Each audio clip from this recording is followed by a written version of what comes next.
Modern meta-analyses reveal that combining running and lifting does not reduce muscle size. It only significantly blunts one specific performance metric.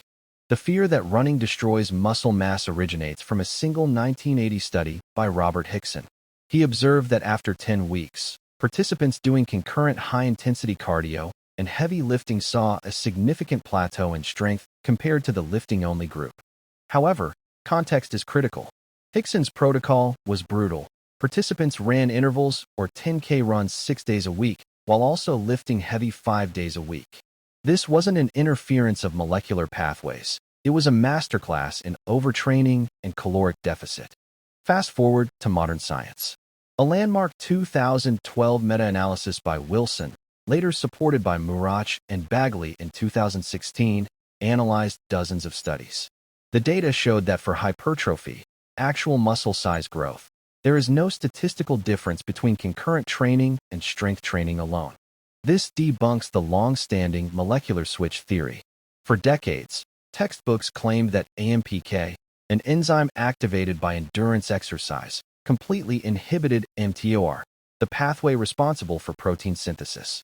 We now know this interaction is an oversimplification. While AMPK does modulate signaling, it does not act as a hard-off switch for growth, provided the runner is consuming sufficient protein and managing total systemic fatigue. However, the interference effect is real in one specific area: rate of force development or explosive power.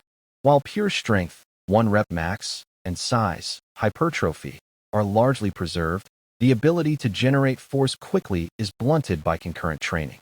This creates a clear hierarchy of risk. If you are an elite powerlifter or Olympic sprinter, excessive running may blunt your peak output. For the recreational runner who lifts to prevent injury and look athletic, the interference is negligible. The real culprit usually isn't physiology, it's biomechanics and fatigue. Running involves high-impact eccentric loading, causing muscle damage that mimics the damage from lifting. This creates competing recovery demands rather than competing signaling pathways. To mitigate this, the gap strategy is effective. Separating running and lifting sessions by at least 6 to 24 hours allows baseline enzyme activity to return to normal, minimizing any residual acute interference. Furthermore, if muscle growth is the priority, place the lifting session first. Running immediately before lifting fatigues the central nervous system, reducing the mechanical tension you can apply to the muscle, which is the primary driver of growth. For the analytical runner, here is the optimal weekly structure. Limit high-impact speed work to days separate from heavy leg days, and keep easy runs truly easy to minimize eccentric damage. The verdict: cardio does not kill gains, poor recovery management does.